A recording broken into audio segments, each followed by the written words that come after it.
Укытучылар, тәрбиячеләр, игенчеләр, пешекчеләр. Кичәге һөнәр ияләрен бүген бер нәрсә берләштерә. Ул да булса сәхнә, дәртле көйләр һәм бию. Алар үзешчән сәнгать фестивале катнашучылары.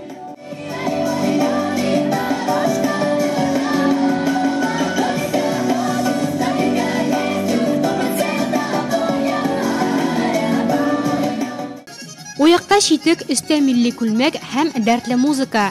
Нурлат элеваторы кызлары татар милли биюен башкарса, Лидок Боз сарае гүзәлләре тамашачыны гейша бүләге бию белән шаккаттырды. Үзебез париклар сайладык, үзебез грим ясадык и костюмнар тоже сайладык үзебез. Сәхнәдә безгә бик тә шады, гала концертта биергә безгә бик тә килә. Нурлат гимназиясеннән фестивальгә 30лап биючи килгән.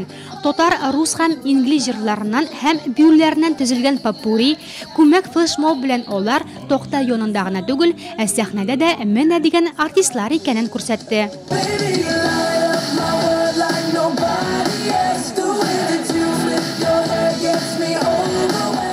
Мондай чара оештырыласын бергәч, коллективыбыз белән бердәм ризалаштык.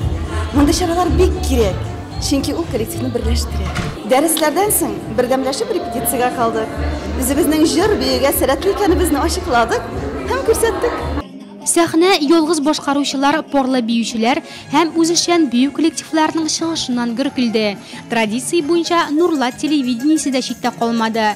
Шулай да иң актив биючеләр балалар бакчалары коллективлары булып чыкты. Фестивальдә чыгыш ясаган 12 коллективның 9-ы гала-концертта чыгыш ясаячак. Те номера, которые мы отобрали на гала-концерт, мы будем с ними проводить еще занятия. Гала-концертка сойлап алынган бию коллективлары белән өстәмә күнегүләр үткәрәчәкбез.